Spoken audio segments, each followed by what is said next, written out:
Hey guys, I thought I'd do a video on the 10-hour greasing of the Chinese mini excavator. So I have the instruction page from the manual, and it recommends 16 points every 10 hours, and then it recommends using a lithium grease.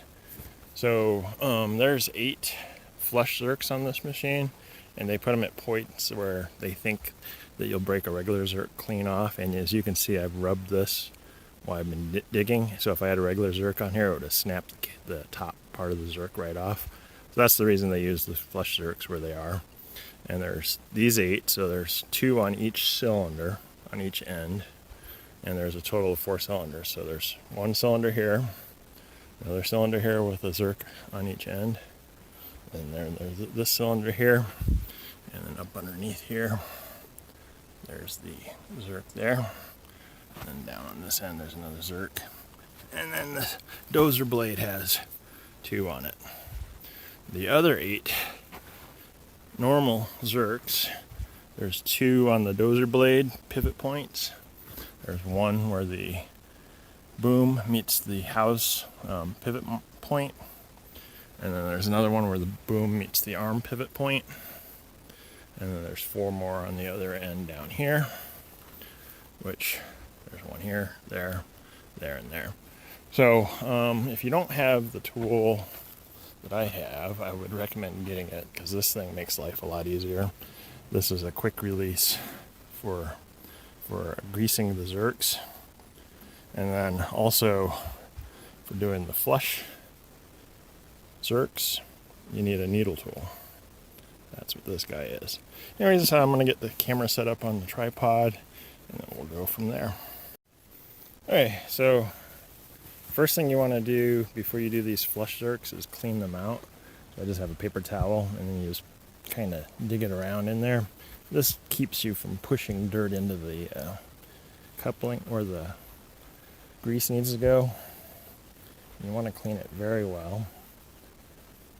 I would use a pressure washer, but I'm down away from the house right now, away from the garage. So anyways, just use a paper towel, wipe that zerk out as much as you can.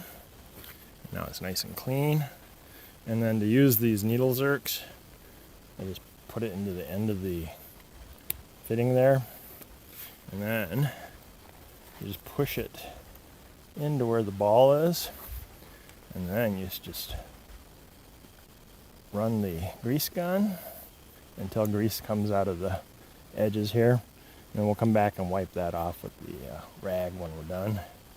And then for the other zerks, I don't think you guys want to watch me do 16 zerks. So I'm just going to move the camera around, and we'll do one of these other zerks that we can see better.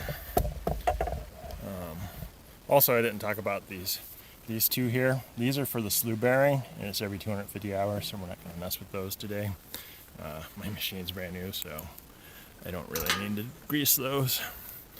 For a regular zerk, take the needle tool off, and then same thing, you want to clean the zerk off.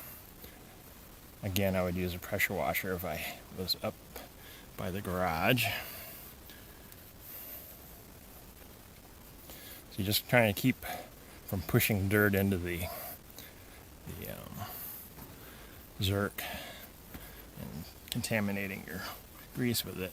And then you just pull these 2 little levers back, push it on, it's on there, and then you operate the grease gun until you see grease coming out of the ends, which this one's taking a little bit of grease, quite a bit actually.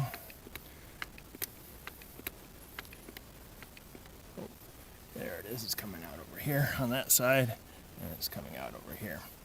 All right, well, I'm gonna finish greasing the other 14 zerks. I hope this video helped you. If it did, hit that like button. And if you haven't subscribed and you want to see more of these videos, go ahead and hit that subscribe button. And anyways, as always, thanks for watching, and I'll catch you guys on the next video.